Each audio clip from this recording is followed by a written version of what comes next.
Good evening, everyone. If you're coming on for the Frederick Douglass Memorial Bridge project update for Ward 6, this is our first night of 2 project updates. We will do the same update again tomorrow night, and it is titled the Ward 8 project update.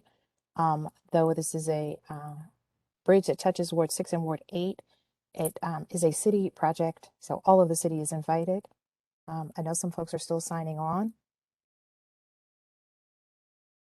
but welcome. Just want to make sure you're all in the right place. And it is 6:30. I'll give it a minute or so more to let some folks come in.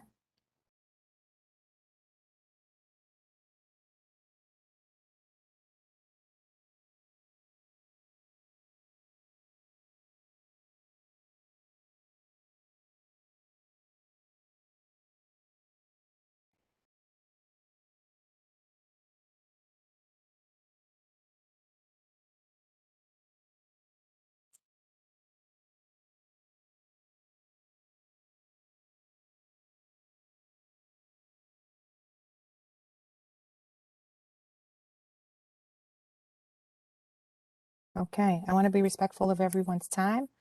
So let's get started. Again, my name is Kim Manning. I will kind of help guide the team through this project update. I work on the communications team for the Frederick Douglass Memorial Bridge for the construction management team, reporting to DDOT, who is the owner of the bridge. So I will help you help the team navigate through the slides. So welcome again to the Ward 6 project update. Just some housekeeping and some things that we are required to talk about. This is a public meeting.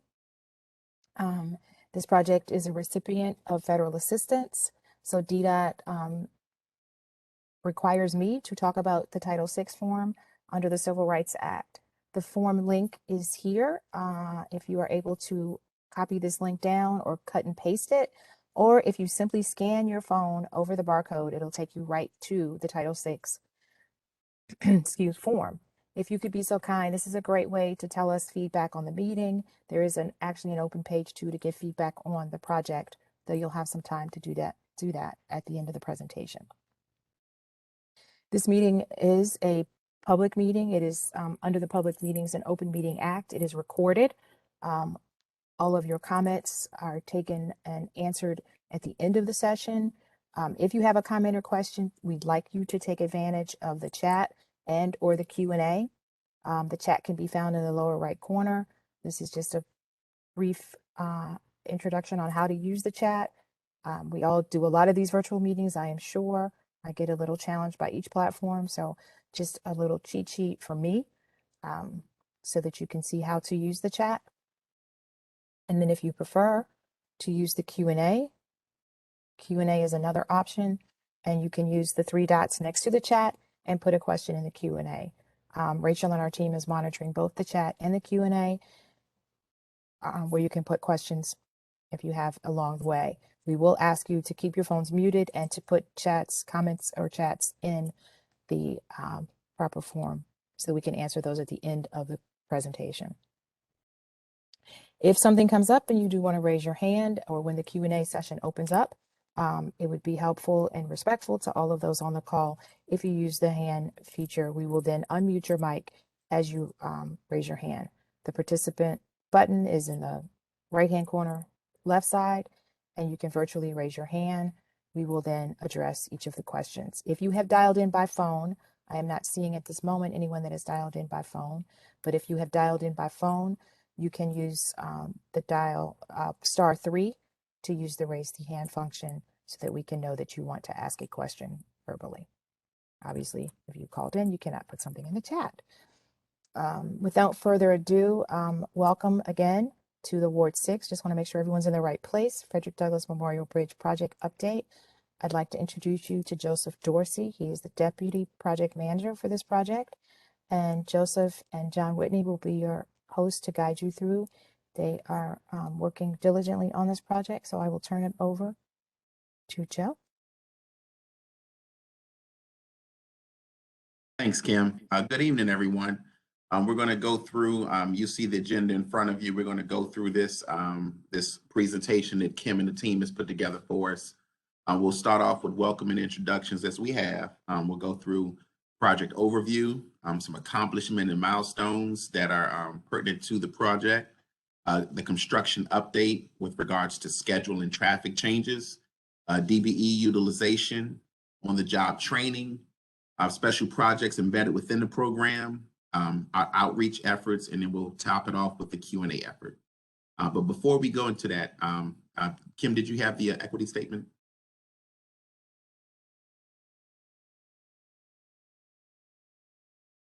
Okay, so we'll go through the introductions first. So again, on the screen, you'll be able to see the list of the DDOT team as well as our design build team.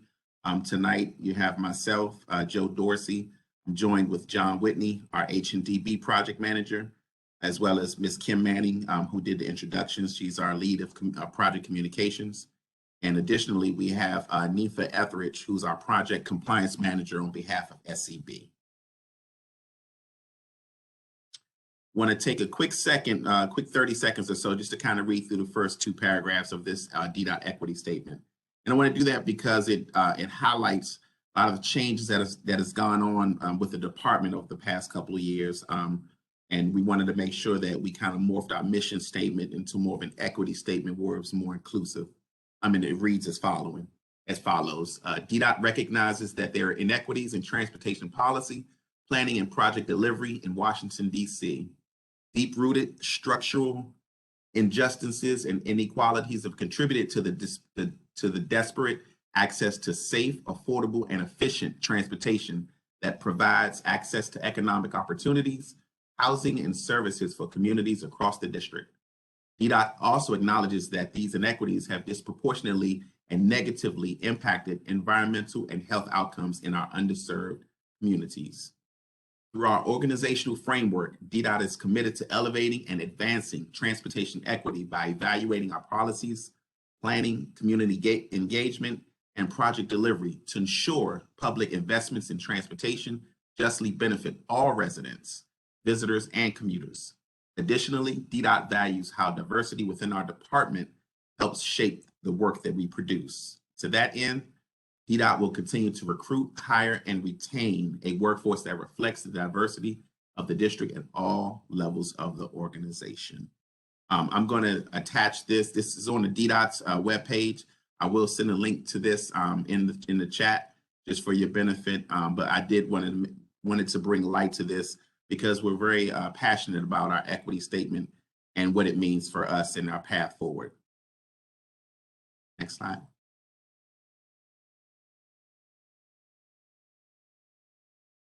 Okay, so I'm going to go through a couple of project elements of embedded within phase one. We talk about letter A, replacing the existing bridge. The current bridge was a 5-lane bridge, 3 lanes inbound, 2 lanes outbound. We'll be replacing that with a new 6-lane. We have replaced it with a new 6-lane signature bridge. We're working, continuing to construct both the new east and west traffic ovals. You'll see a lot of construction going on along 295 from Firth Sterling Avenue to Howard Road, as well as the 295 Suitland Parkway interchange. One of the major elements is to definitely enhance bicycle and pedestrian facilities, as well as improving landscaping, drainage, and stormwater management practices within the project limits. Next slide. Some of the project accomplishments that we'll talk through. A photo here you see is one of the final beam being placed back in June this summer. You see the Christmas tree in the center of the beam. That's standard for iron workers, and once they complete their task of all the steel work, typically within the realm of their portion of the project, they like to put a cherry on top, if you will, but in this instance, the cherry is the Christmas tree. We're very proud of the work that has gone into the project. American steel was definitely delivered and used to build the project. And we wanted to definitely take a moment to appreciate and highlight those that worked hard and diligently to accomplish this task. Slide.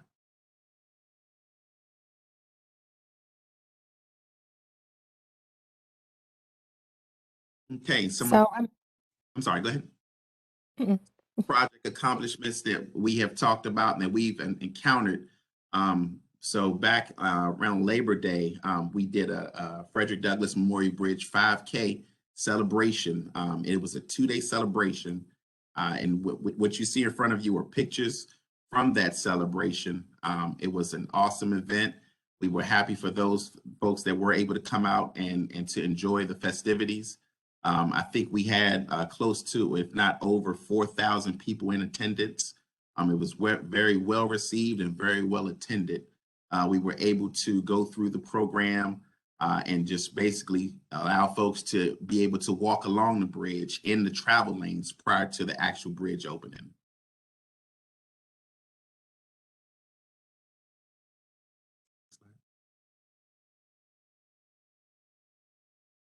Some more of the project accomplishments. This is a photo of Mayor Bowser and some of the heavy hitters and hard workers that went that fought for the project over the years. To Mayor Bowser's right, you'll see Congresswoman Eleanor Holmes Norton, and to her immediate right, you'll see Congressman Steny Hoyer.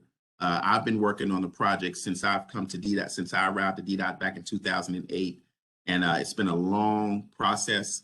But those two particular folks were advocates for the projects for day one, up to secure funding to start the process for the protective bond right-of-way acquisition, which eventually led to the design and construction of the beautiful structure that we have today.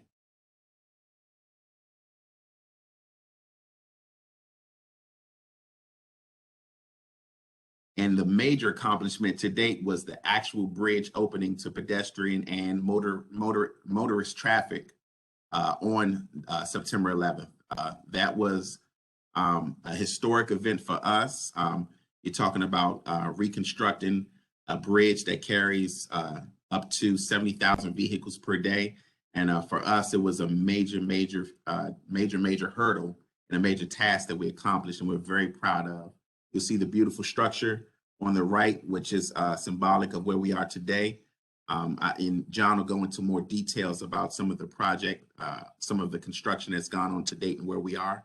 But in the photograph to your right and to the left, you're able to see the existing bridge. And again, this was approximately 2 months ago. Since that time, the photo from the left shows the existing bridge still in service.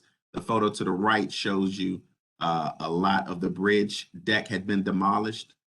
What you do not see in that picture is that a lot of the structural steel has been the structural steel from the existing bridge has been removed to date. The bridge dismantling is going on ahead of schedule. We're very proud of that and the accomplishments that have come with that. Next slide.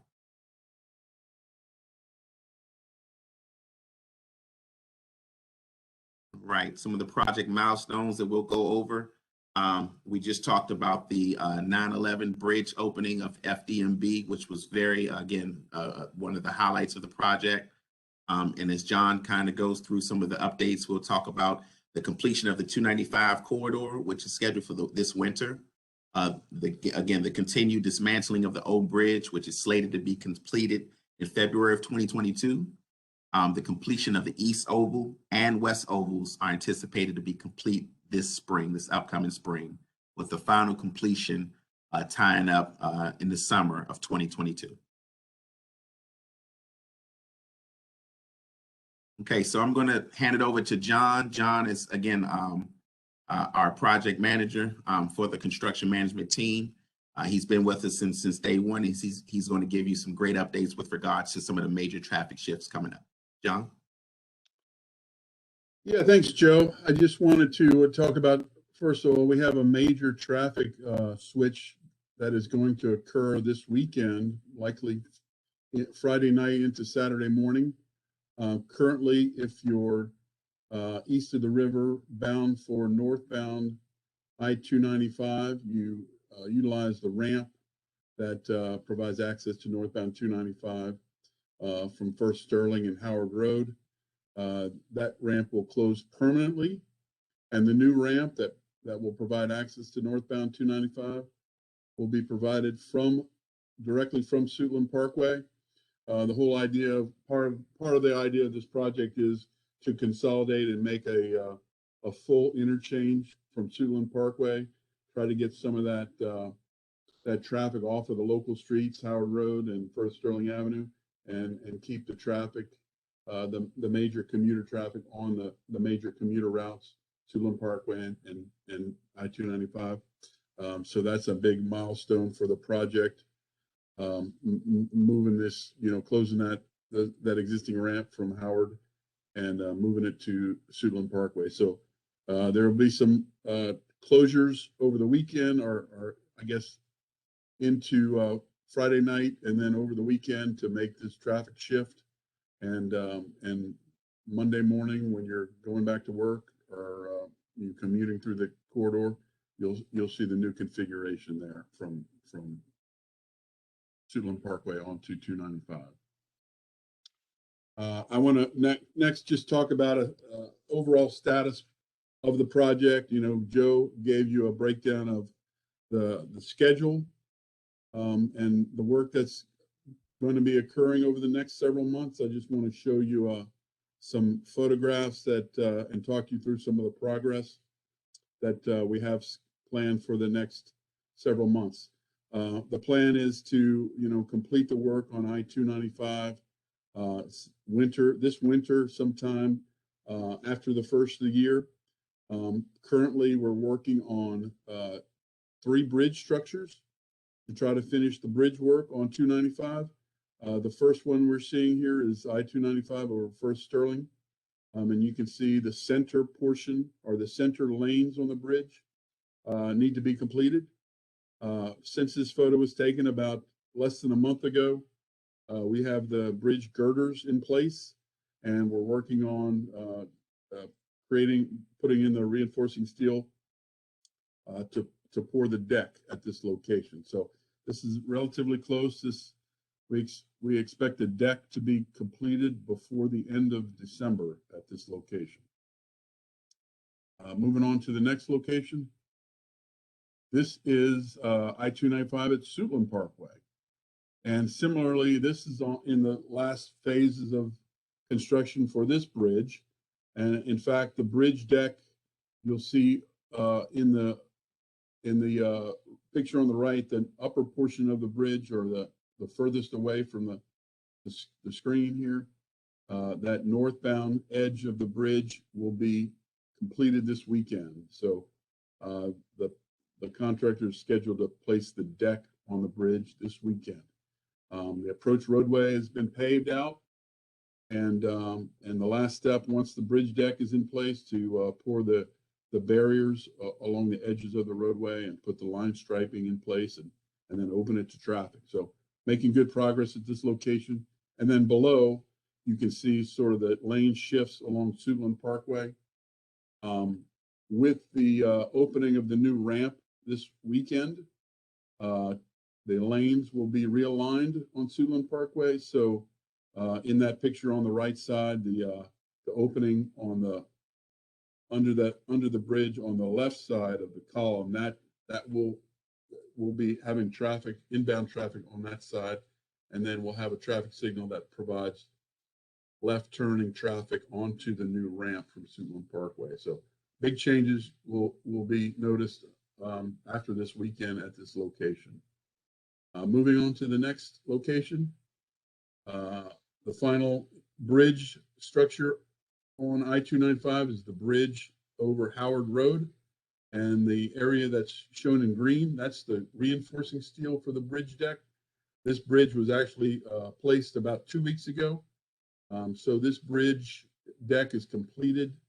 This photo was taken less than a month ago, and since that time, like I said, the bridge deck has been poured out, and they're working on completing the bridge parapets and the railings and the approach pavement, and again, the target is to complete all the work along I-295 just after the first of the year. Moving on. So Joe also talked about the dismantling or the removal of the old FDMB bridge. Is going very well ahead of schedule. That picture that you saw earlier showed that the bridge deck was removed. It was removed in pieces and removed from the bridge deck and trucked off site. And then after they completed the removal of the bridge deck, they utilized cranes based on barges in the river to remove the structural steel. That structural steel was all completely removed earlier this week on Monday, the 15th. The last piece of structural steel was removed. And the next step you'll see out there in the river, they'll start to remove the substructure or the piers that are in the river. And they do this by first putting turbidity curtains around the piers to protect the water quality and make sure that no material disturbs the river bottom and really fouls the river.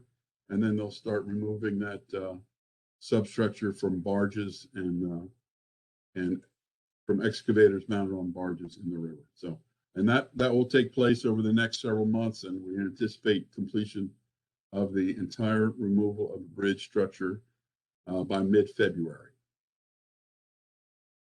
Going on. Yeah, a couple of more pictures of that, like we showed. You can see the photos here. The photo on the right side shows the complete deck has been removed. The photo on the left is the first piece of structural steel removed, and that was taken off November 2nd. Like I said, the final piece of the structural steel was taken down. You go to the next slide. Was taken down on November 15th. So less than 2 weeks, they had the entire superstructure of the bridge off. And now the focus, like I said, is on these bridge substructure elements that you see in the picture on the left. Go on, Kim.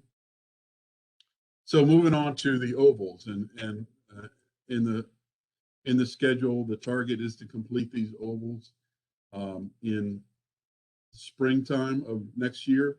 And primarily what we're talking about finishing is the landscaping and hardscaping within the ovals themselves. At this location, the East Oval, pretty much the roadway portion is complete.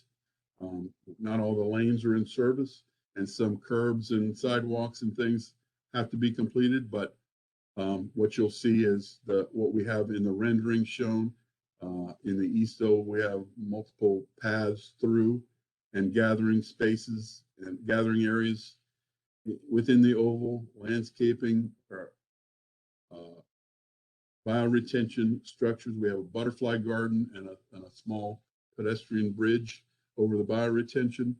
And then just to the north of the East Oval, in the lower left picture, is the amphitheater that is being built, and that is currently under construction with the stairs down from the path down to that amphitheater area. And again, it's going to be a great amenity for the folks east of the river and for all residents of the district. The next photo shows the status of that oval as of about a month ago. Like I said, the photos were taken about in late October, and you can see the bulk of the paving for the roadway is in place. And you can see within the oval the outline of those paths that go through there. And then you can see the start of some of the seating areas, benches and things like that. And then the bioretention in the lower or the left side of the picture there, that'll be dressed up, and all this area will be landscaped and planted, and with some trees and lower level vegetation. You can see street lighting within the oval as well. That's in place today. And so making great progress on the East Oval here. And this one will probably be completed prior to the West Oval. We'll talk a little bit about that on the next slide. Just to familiarize yourself with the West Oval, a little bit different design from the East. We have a central plaza and a central lawn with obviously landscaping and hardscaping. We have bioretention areas, and just another great amenity for the citizens of the District of Columbia. Going to the next slide, I'll show you the status of where we are. This kind of explains a little bit why the West Oval is lagging a little bit behind the East Oval. For what you see here is we have about, I guess, about 60 to 70% of the West Oval paving completed. On the right side of the West Oval, you can see the traffic is currently running on a temporary roadway through the middle of the West Oval. We needed to remove the old bridge and the approach to the old bridge. You can see the abutment just in the to the right of the West Oval there. That needed to be removed. We needed to put the traffic onto the new bridge, remove the old bridge, and then we can complete the West Oval. So currently they're putting in underground utilities, storm sewer, sanitary sewer, water lines, electrical lines in the ground where the old bridge and approach was. Once that is all completed, we'll install the curbs and gutters and pavement, and then they can shift the traffic off of that temporary road onto the permanent roadway, and then get to work on the landscaping and streetscaping and within the oval, that gathering space and the open lawn and the amenities that go into the West Oval. So like I said, the likelihood is that the East Oval will be completed a little bit ahead of the West Oval. Once we get the traffic onto the permanent pavement on the West Oval, the focus for the project will be getting that landscaping and urban design elements within that West Oval. Moving on. So another, great amenity to the project we talked about is the project has extensive landscaping throughout the project corridor, throughout the project footprint, and the areas that have been completed, we're now in the process of installing landscaping. You can see some photos here of the sort of the lower level ground cover plantings that are going in. This is along our street approaching the West Oval. We've installed a number of trees along our street and Suitland Parkway and both sides of the river here. Currently, this is the planting season. We have a winter planting season and a spring planting season. And as we get toward the end of December, planting season's over, and you'll see a lull in the landscape planting, and then it'll resume in the early spring around March 15 timeframe. So really pleased with the way it's coming out so far. And like I said, it's extensive planting. We have hundreds and hundreds of trees that we're installing, and quite a bit of this ground cover planting throughout the project. Some seeding, grass, lawn area. That can occur, like I said, through this winter planting season, and then resume in the spring planting season. So we're pleased with that. Another thing we're very proud of and pleased with on this project, just as a whole, is the amount of multimodal bicycle and pedestrian facilities that are being installed by the project throughout the project corridor. The project has a variety of pedestrian and bicycle facilities. We have sidewalks. We have shared use paths, which are wide paths that are for both bikers and pedestrians and scooters and all, non-motorized, basically, vehicle types. And then we have a split use paths. So on the new bridge and in the ovals, we have what we call split use paths. So we have dedicated space for pedestrians and dedicated space for wheeled vehicles. And so we'll talk a little bit about that. But overall, we have over 4.5 miles of new non-vehicular travel ways or lanes, I guess, for these modes of transportation. The image here on the screen is the east side of the river, and you can see the amount of shared use paths along. Go back to the previous slide. The amount of shared use paths along Suitland Parkway, and South Capitol Street as they both approach the East Oval and along First Sterling. We also have sidewalks along Howard Road. And, you know, as DDOT progresses with the next phase of the South Capitol Street project, you'll see those shared paths extend along Suitland Parkway towards Martin Luther King Jr. Avenue. And DDOT also has a planned what they call the South Capitol Street Trail that takes off from the lower end of this project and continues down towards I guess towards Oxen Run and down towards National Harbor. So you know, again, great pedestrian and bicyclist amenities throughout the project. On the next slide, it shows the ovals as well as the bridge, and I talked about that split use path. So on the bridge and around the ovals, we have what we call split use path. We have 8 feet for pedestrians and a 10-foot wide path for wheel vehicles, bicyclists, and scooters and the like, and you know, 18-foot wide total width of these amenities. Just a great benefit. Not only do they provide access across the river, and also the trail network or the path network provides access to Anacostia Park from the East Oval down to the river on both sides of the bridge. We have pedestrian esplanades underneath the bridge on both sides, and we have paths down to those esplanade areas and connecting to the Riverwalk Trail that goes on both sides of the river.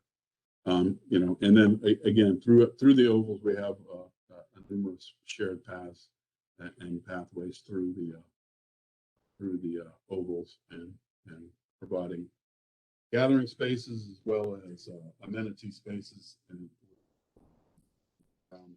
around the project. Very pleased with the way the progress is going on all these shared paths and pedestrian facilities. Another great, I guess, benefit to the project is these what we call the overlooks, the bridge overlooks or belvederes. And the image here, this rendering it really shows that split use path that we were talking about. You can see the dedicated bicycle area on the left side of the path, and then the pedestrian area on the right, and then that what we call the overlooks or the belvederes, you know, to provide areas for sitting and looking out onto the river. Each one, we have 4 of them. There's 2 on each side of the bridge that provide access to and from the split use path. Each one of these overlooks will have a commemorative plaque memorializing Frederick Douglass, and has a quote from Frederick Douglass and some significant images representing period of time in the life of Frederick Douglass. So we're very excited about that. The overlooks have not opened yet to the public. The contractor is currently fabricating the railings that go around the overlooks, and because they're such a unique shape, taking a little longer than anticipated to complete those hand railings, but we expect those to be completed by the end of December. So making great progress there.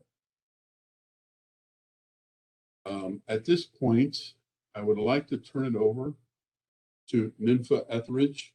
Ninfa is the Civil Rights Compliance Manager for South Capitol Bridge Builders, and she's going to talk you through some of the DB utilization and other aspects of the civil rights and compliance portion of the project. Ninfa?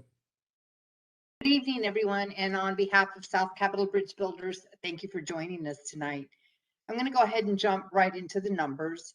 As you can see, the total project cost is $441 million. Of the $441 million, $11.7 million on the design side was awarded to 12 DC certified DBE firms, And so far, 76.9 million has been awarded to 55 DC certified DBE firms, and 9 of those firms were awarded multiple contracts.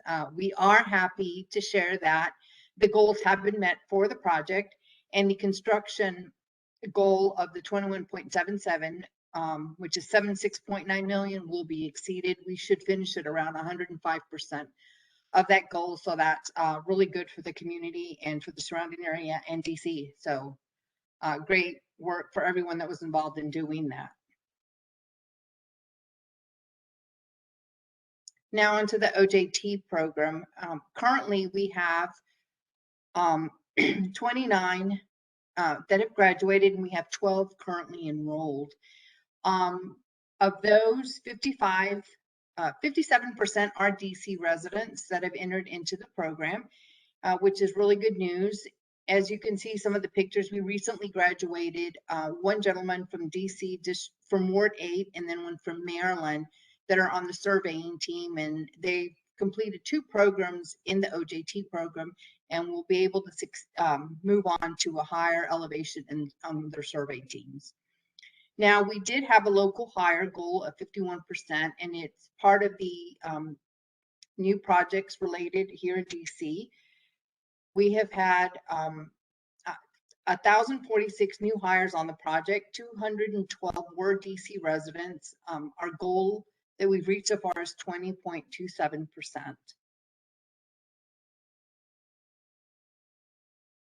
Now, the project, is mandated by a PLA, so we do work with the unions in being able to supply the workforce to the project. And as you can see, here's a breakdown of the local hiring. Total employed on the project are 329 DC residents. Ward 6 has 29 employees working on the project. Thank you very much, Nympha. And we always say we are giving back to the community and reaching out in multiple ways.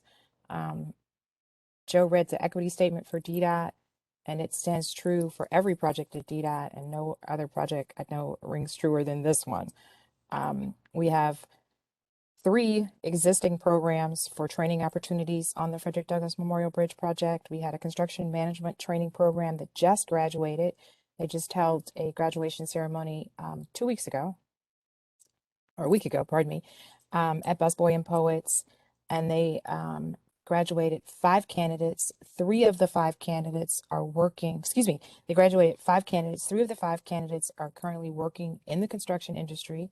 And this program is where they receive certificates in concrete, asphalt testing, flagging, safety training, led by industry professionals from this project and off this project. So we're really excited for cohort 3. Overall, all 3 cohorts, we did have to suspend 2020, but accolades to the team, because this was, I think by far cohort 3 was our most successful. And the fourth individual should be receiving a job very soon, as he is waiting to take an ACI exam, where he will pass and be able to obtain employment. So this is definitely part of our building more than a bridge, as we make an impact on the community. So we have the CMT program. We also have our Strive High School program, which came to visit our project today. We had students from McKinley Technology High School in Northeast DC that took part in a virtual program in cohort 1. We were very happy that cohort 2 was able to be in person, where we had 5 weeks of in-person training. We were able to go to McKinley, work with the mentors and become mentees within a mentor from McKinley. And 19 students visited our project this afternoon, had lunch, and walked the project. They were very excited, and McKinley was happy to be a partner. And we look forward to being able to implement one more cohort before we complete the project. So we're striving to build a bridge to the future with our high school students. Our third program on this project is Jobonomics. And this program is a combination with DDOT and Jobonomics DC, which is a local grassroots initiative focused on providing job training and life enrichment skills. The program clearly deals with a lot of life skills for kind of returning citizens program and the underemployed in Washington, D.C. We graduated 2 cohorts in 2021, and we hope to hold a third cohort in the early 2022. Two of our candidates received interviews from contractors, and we are hoping to have jobs for the two in the early part of the year. So 3 successful programs, building more than a bridge. And if that's not enough, this is just a list, and it's a running list of some of the things that we've done with the community. We've partnered with our QCC members, Brenda Richardson with PSA 702. We started from onset in 2017 with a Christmas toy drive, and we've added on each year. You see, we've built out, and this is all done with local community funds here on the project. Our team gets together. This is not something that is endorsed by the district, but the team really collaborates to do this as part of our personal give back. We're currently collecting toys for PSA 702 and for Eagle Academy in Ward 6.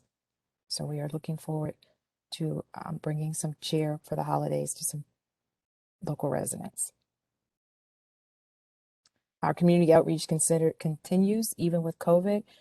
Doing meetings like this is our second set of virtual meetings.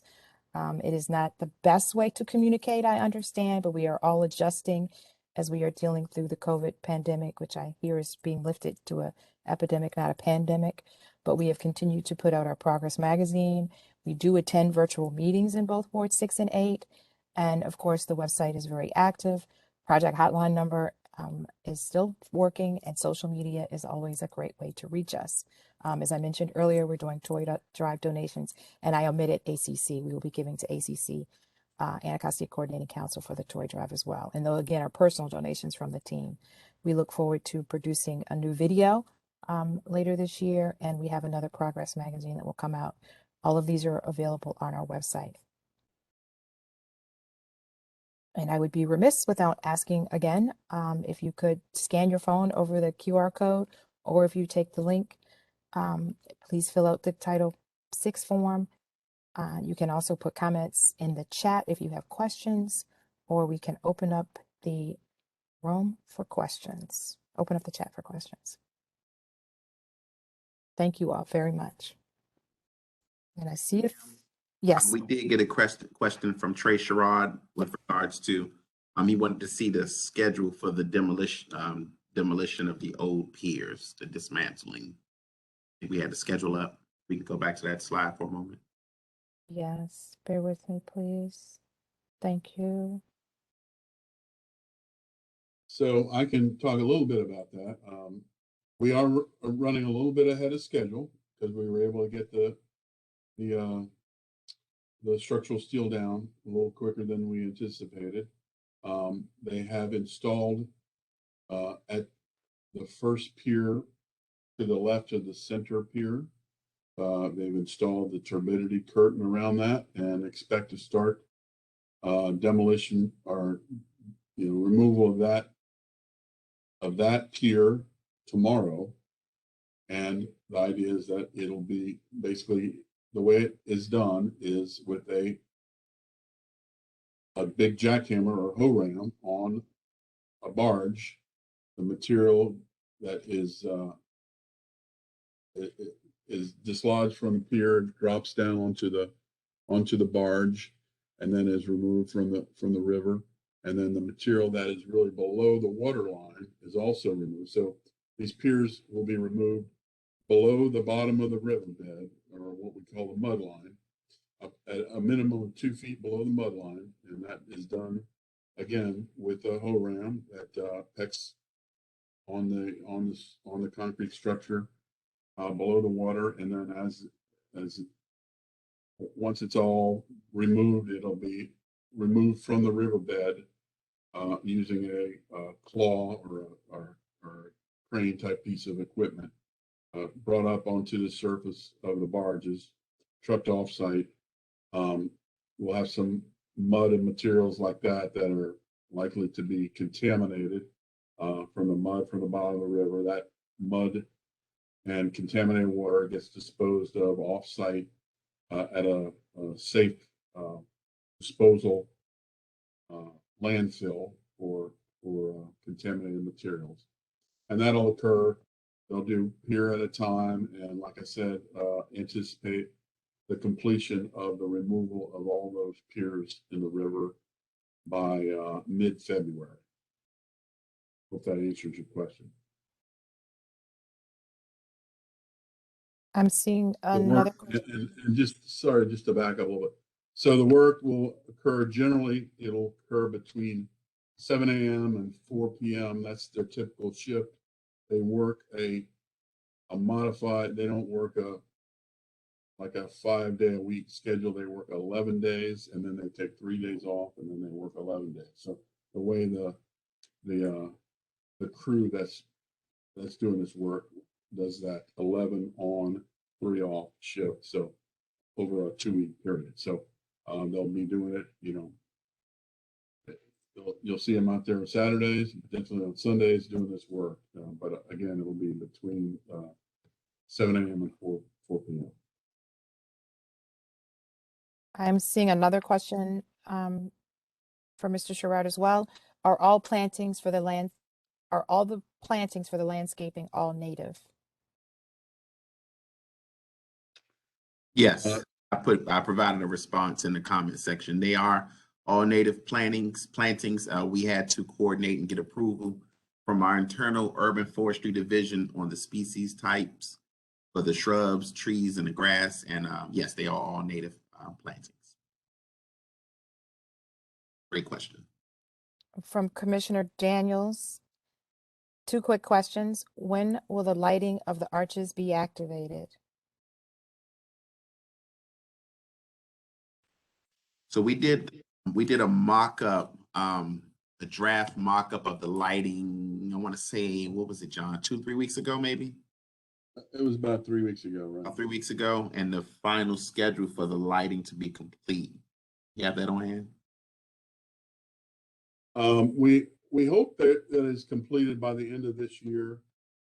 They're currently out there installing the lights on the vertical cable stay hangers. Those are pretty much installed. There's lights that go down on the substructure that shine up onto the substructure. But I think the anticipation is that could potentially be done by Christmas.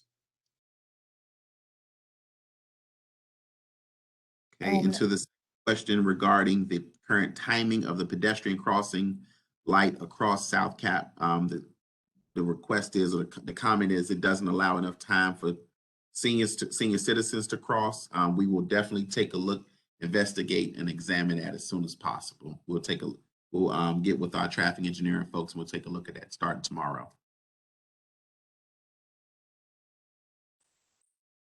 I'm sorry, Kim, go ahead. That's okay.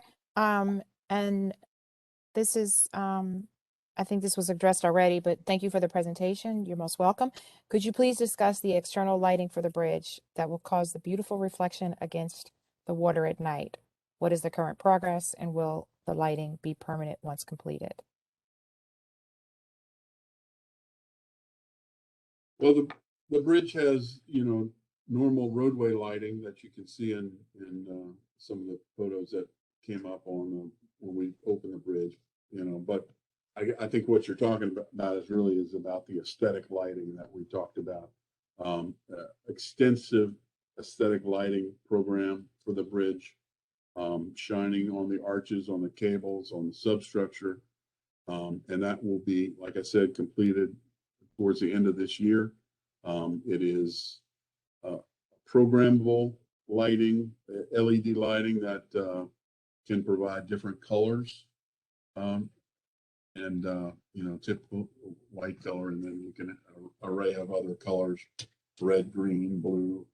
And it's going to be really spectacular when the bridge is all lit up, and the district has the ability to change the colors for special occasions, special events.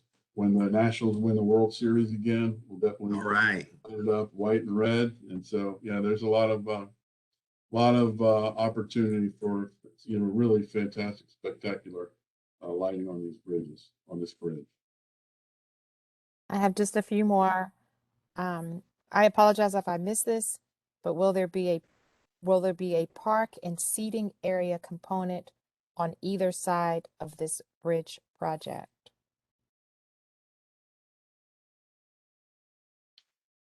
So Joe, I can take that. I mean, so Okay. we definitely have park areas designated on the project. On the west side, we have the interior of the West Oval.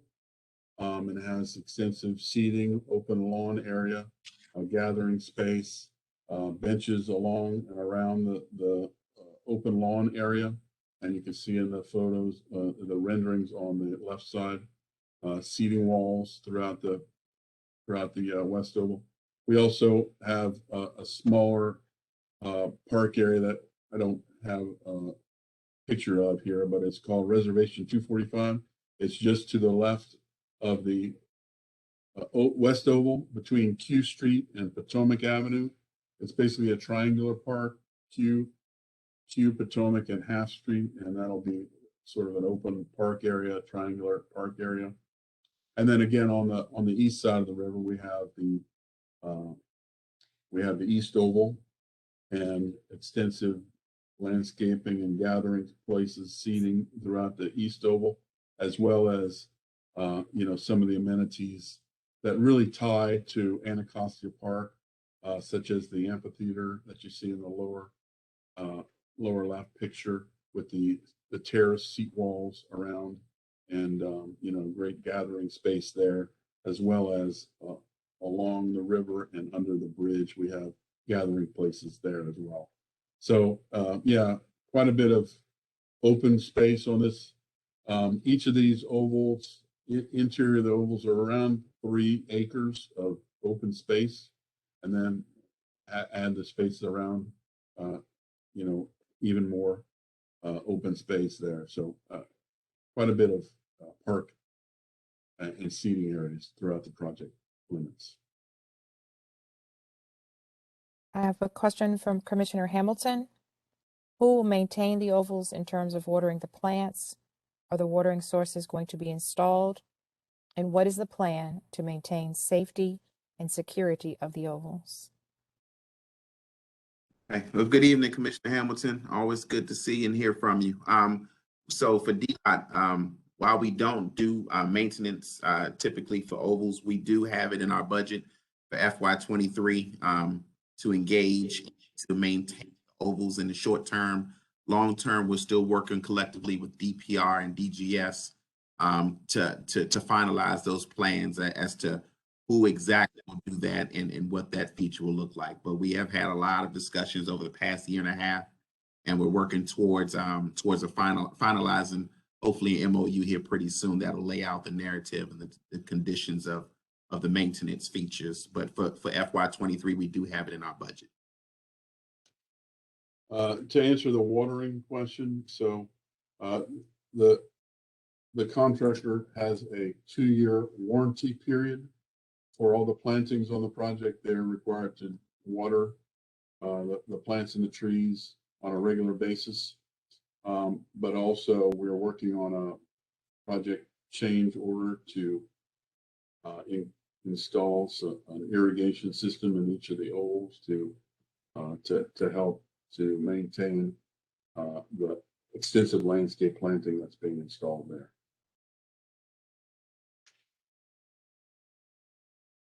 I don't see any more questions, and I'm not seeing any hands raised. Are there any questions that I have omitted? There's I'm no sorry. questions in the Okay. question Q&A box, I see. I got them. Yep, sorry about that. Okay, we do have 2 ways of communicating on this project. We do have a few questions. Will Howard Road and the Anacostia Metro Station be accessible from the East Oval from I-295? So I'm seeing one question says, will Howard Road, what will the old ramp area look like? Will the sidewalk on Howard Road be extended across the area where the cars took the ramp? So that area where the ramp pavement is going to be removed and restored with landscaping or grass and seating, and the sidewalks reconnected. So that area basically we'll put a curb across where that ramp went up to 295, extend the sidewalk through that area, and then remove the ramp pavement and basically seed that area and restore it to a more of a natural slope area for the basically open area.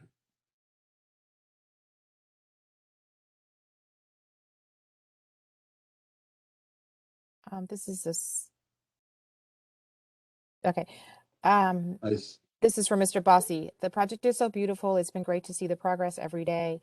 He does have some operation and safety concerns, and he has a few questions here. The first question is right turns from the West Oval on Potomac Avenue Southwest, as well as onto Potomac Avenue Southeast, are both very quick and are especially concerning at night. What can be done to slow these turns and activate the lighting at the two corners sooner rather than later?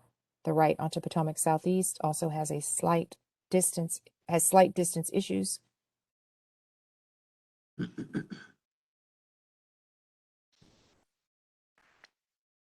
So currently, as you're aware, that this is a temporary configuration right now. All these locations that you're talking about, West Oval onto Potomac Southeast and Southwest, will have signalized crossings for the pedestrians, and the turn areas will be really the open space for vehicles to turn will be reduced. So you have a tighter, space to make that turn. So that will force you to slow down and making that turn. And then again, it'll be open up. So the sight distance is better. Currently the turn onto Southeast Potomac is really a temporary configuration with, coming from the temporary roadway that goes through the middle of the West Oval. We're trying to create a safe pedestrian crossing there at both locations. We'll definitely have to look into the lighting situation that you referenced. The lighting is installed pretty much on the west side of the oval, but not in a permanent condition on the southeast side. So we'll definitely look into that, see if we can improve the lighting over there, that location. The pedestrian push button on the northwest corner of the West Oval to cross South Cap is inaccessible, and a few weeks ago was made even worse with the addition of a fence blocking off the button. How soon will this be addressed, and why is it getting worse? We'll definitely have to take a look at that. I'm not aware of the fence that's been installed. The push buttons should be ADA accessible, and definitely we'll take that and try to get that addressed as soon as possible. Take a look at that first thing tomorrow and see what we can do to improve that condition. Yeah, we have our DDOT's ADA compliance officers on site tomorrow at 10:30. So we'll definitely ping that one. I didn't know about that one either, John. So we'll definitely to Cesar and make sure that he takes a look at it. We'll get a response out. Okay. Just a few more, gentlemen. Acknowledging the current 15-mile-per-hour speed limit is perhaps a little unrealistic. There is a large need for speed enforcement within the ovals and along the bridge. How will this project address this in the near term as well as the long term? And has automated average speed enforcement been considered? That's a great question. DDOT now has a new division, automated ATE, automated traffic enforcement, where we now control the cameras. I think DPW doesn't do it. I mean, not DPW, MPD doesn't do it anymore. So DDOT has taken that on within the past maybe 3 to 6 months. It's fairly new. We'll get with our safety folks as well as the ATE folks and see what's a possible resolution to that, acknowledging and seeing that that may be a concern, hearing it from you. So duly noted. We'll definitely get with our road safety audit folks, take a look at it, and try to get something addressed there in the very near future. Just jotting down notes here as we go through. Yep. Also, at the East Oval signals, the PED crossing timing phasing needs to be refined. It's going to remain as two separate crossings. If it's going to remain as two separate crossings, it needs shorter cycle lengths. Otherwise, these should be phased as one signal crossing. When will this be addressed? We are currently working to get that phasing addressed, so it's a single phase crossing for that PED path going across, basically from the west side of the bridge to the east side of the bridge, or the south to the north side. So we're working on that. Now, the traffic signal configuration is going to change at that location because currently the traffic is not allowed to go when you're in the East Oval, go around and basically make a U-turn in the East Oval, and that changes the configuration of the signals at that location. So it's in process, and again, working to get that phasing corrected here shortly. I don't have a timing, a schedule on getting that done though, unfortunately.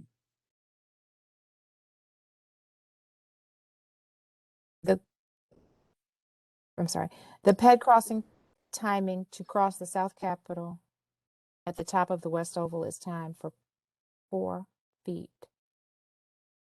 That's 30 seconds of crossing time. The requirement is 3.5 feet or 35 seconds of crossing time.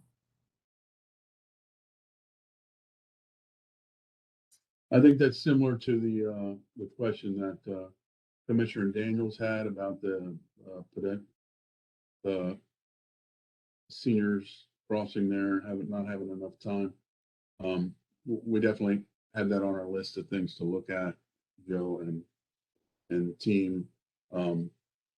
It may be set up so it is configured for a two crossing, but we'll definitely take a look at that and see what can be adjusted there to improve that that crossing, the timing on that crossing.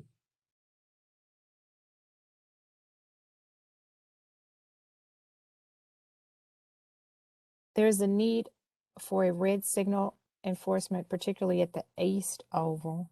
I've measured a very large share of red signal violations, and I've previously shared with the team some more nuanced details about that behavior. How will this project address this in the short or near term? I don't think I read that. Yes.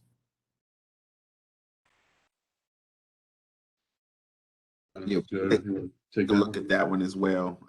When we have the safety team come out and do an evaluation, so that'll be part of the global review of some of these issues as we try to produce something that that we can implement. So we'll definitely take a look at that. Absolutely. Mr. Bossy, I dropped my email in the chat. You can definitely reach out to me or anyone on the team, but I will follow up with you. I know you have several questions. I'm seeing we are tracking them. So if you have some other questions you want addressed, we certainly will follow up with you, because it looks like these were sent in, but I have not tracked these before, so I apologize. You did state that these were submitted, but I will make sure that we personally follow up on these and any other you have. I have just a few more questions here. Can you address the traffic calming measures that will be implementing, given the enhanced pedestrian and cyclist access enhancements in this project? The roundabouts themselves will serve primarily as traffic calming measures. Those are that's the first level. Second level is being signalized. So all of the signalization of the ovals and all of the adjoining streets on both the east and west ovals, they will be controlled by signal. So once we complete the project and we finalize the signal timing package, that'll all be encompassed within the final product.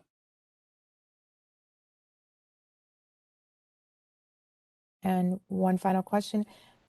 How will Howard Road and the Anacostia Metro Station be accessible from the East Oval and from I-295?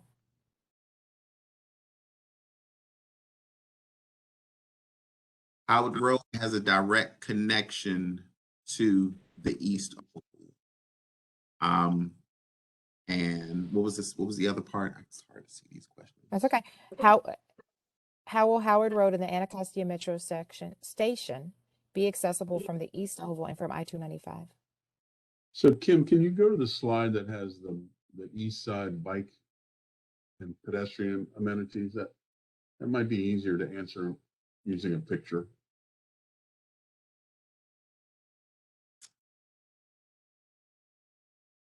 This? Previous Sorry. slide. Oh, wait a minute. Slow. Okay, here we go. My system's a little slow.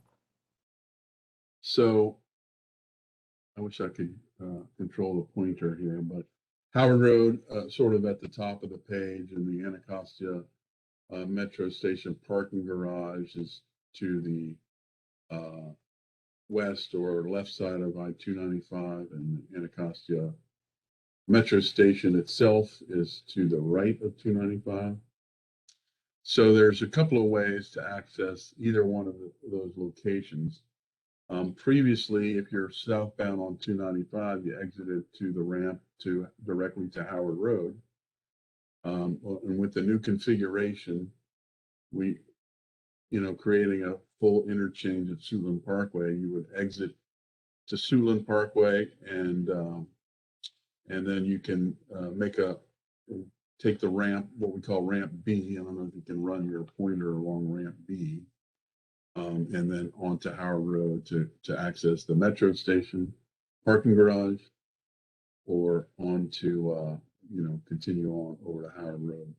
And then from the northbound direction, you can get off at Suitland Parkway, and you can either make a right turn and then go to First Sterling to Howard Road, or you can make a left turn and go over to and then make a right turn onto Howard Road from Suitland Parkway. It'll all be fully signed, directional signs to the Metro Station from both directions on I-295. My pointer's like super slow. Sorry about that.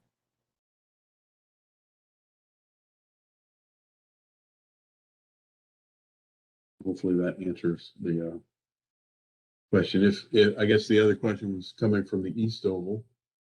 So the East Oval, you would, if you're coming from, if you're coming from the west side of the river, across the bridge, East Oval to Suitland Parkway, and then you would take a left at First Sterling to get to the Metro Station or to the parking garage from Howard Road.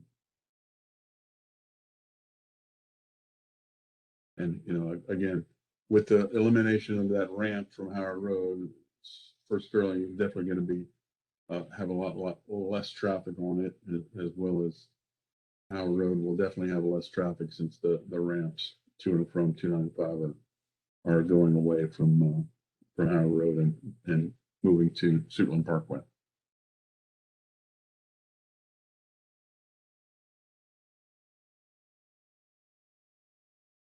Hopefully that Thank answers your you. question. I have a few things that are in the chat. This is from Commissioner Hamilton. Thank you for the presentation. It was good to see everyone. Former Commissioner Bossy has raised some important concerns. So we have addressed those, Commissioner Hamilton. What efforts will be in place to educate drivers about how to use the new bridge with the pedestrian, foot traffic, and pattern changes? South Capitol and M remains one of our most dangerous crossings. The lighting is not good near the U-Haul. When will we get reports? And these are separate questions, sorry. And when will we get reports on the air monitoring? Can you all pressure wash Q Street? It is very dusty from the construction. I can read them. So there's a lot of questions in there, right, Joe? Yes. Yes. So I can address, you want to reread them again? No, I can see them. I'm looking Okay. at the question here. basically educate drivers about how to use the new bridge with pedestrians and foot traffic. I think, I don't, Joe, you might have some thoughts on this. I think once the permanent signing and traffic signals are in place with the pedestrian crosswalks, we have some bicycle signals as well going into the project. It'll be a lot more clear for the traveling public once the permanent configuration is in place and much safer. Lighting is being improved throughout the corridor, throughout the project limits. Over on, I guess, by the U-Haul building along South Capitol Street, I think we're in the process of upgrading that lighting over there. And the air monitoring, we are working on finalizing the air monitoring report format. And we'll be posting those on our project website over the next several days and weeks, and then going forward on a bi-weekly basis. So that's, as far as that goes, Q Street itself is being in the process of getting paved. Q and Half Street are in the process of getting paved. You've probably seen the aggregate base for the subgrade of the pavement going in, curbs being installed, bioretention structures, and it was a very congested corridor with a lot of underground utilities that required a lot of redesign on our permanent utility layout. So it's taken a little bit longer than anticipated on Q and Half Street, but that is going to get buttoned up here in the next several weeks and get finished over there on Q and Half. Yeah, and to add to John's point, and I'm gonna channel my inner Dennis here. Forgive Dennis, he's on his birthday is today. He wanted to be here, but we forced him to take the day off. So, but no, I think the use of technology will help with the education piece for drivers as well as bicyclists. Dennis has a GoPro. He's taken shots of the arches being installed. He's driven the project. We'll take that information, we'll use it, we can post it so that we can share the new configuration and signage of the final product, as well as even using it for bicyclists. We can ride through the trail the trail segments that are within the project and just kind of show how they are interconnected. So we definitely want to use technology to be able to share some of the features and some of the new geometric changes within the project.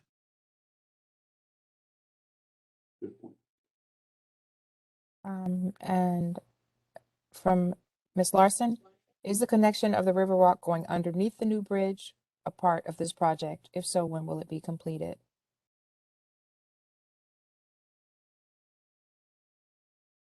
Yes, that is part of the project.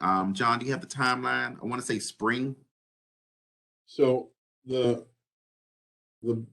project, flip to the next slide there, Kim, to the one that shows the ovals. So our connections to the Riverwalk will be completed in the spring here. What is not going to be completed in the spring is a connection to the particularly on the west side to the Riverwalk as a whole, going to the north towards the Yards Park.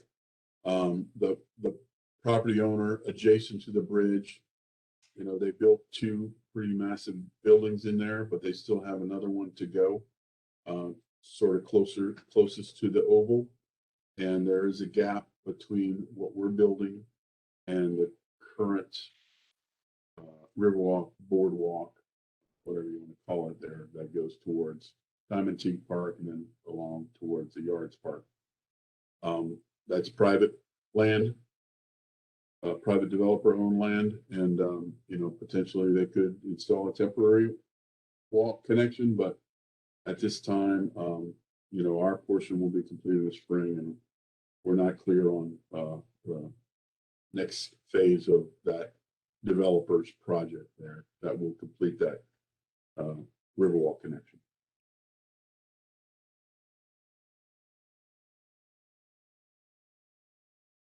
hopefully that answers the question. Okay. Mr. Tuggle says thank you for the presentation. The project looks wonderful. And thank you. Ms. Larson says that was very helpful. Thank you. That addressed it. Commissioner Daniels, thank you for the details as it pertains to those buildings towards Yards Park and MRP properties.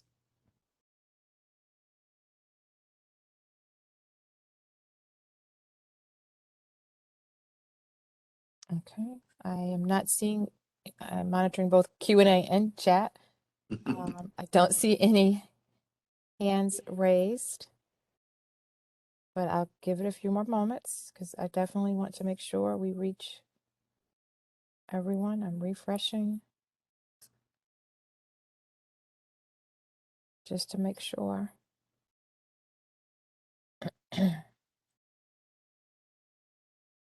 While you're checking that, Kim, I just want to say thanks again to all that attended. I'm not sure of the actual count, but we do appreciate the attention that the project gets.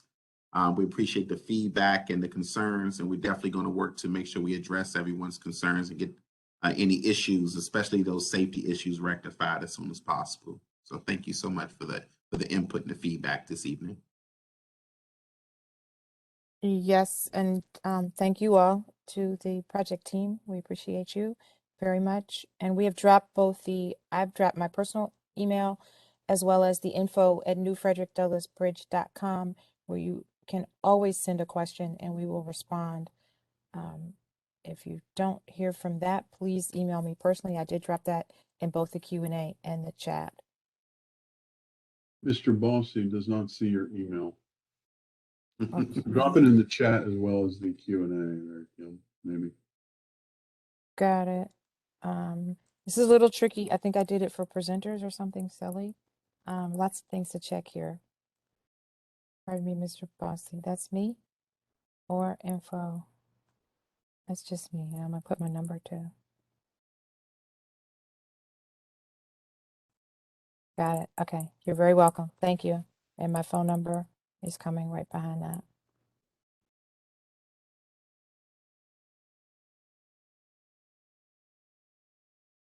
I don't see it. Are you giving it to everybody or just Mr. Bossy? Sorry, gotta hit send. There we go.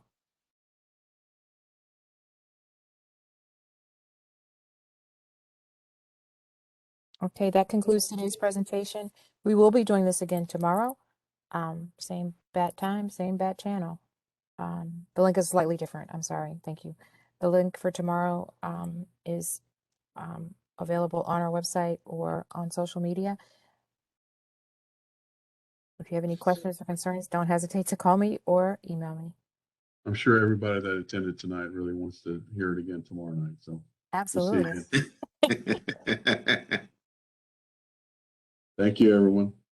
Thank Thanks, you. everybody. Have a great evening. Good night, everyone. Good night. Good night.